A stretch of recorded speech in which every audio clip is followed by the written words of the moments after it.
Ազգային կրթության խորհուրդը ներկայացնում է Հայաստանի քանդվող ապագան, փակվող դպրոցներ հանրային զեկույցը։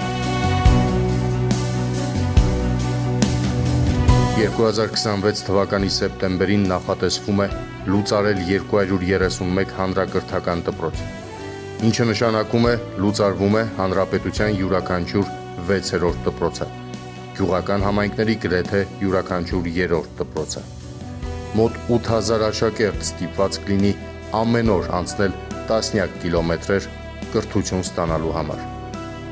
Լուծարվող դպրոցների 96%-ը միակն են տվյալ բնակավայրի համար, իսկ 57 դպրոց հանդիսանում են սահմանամերձ բնակավայրի միակ դպրոցը։ Դպրոցը փակել նշանակում է դատարկել գյուղը։ Դատարկել գյուղը նշանակում է թուլացնել պետությունը։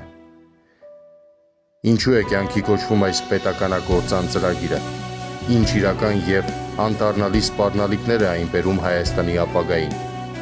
Ազգային կրթության խորհուրդը ներկայացնում է հանրային զեկույց եւ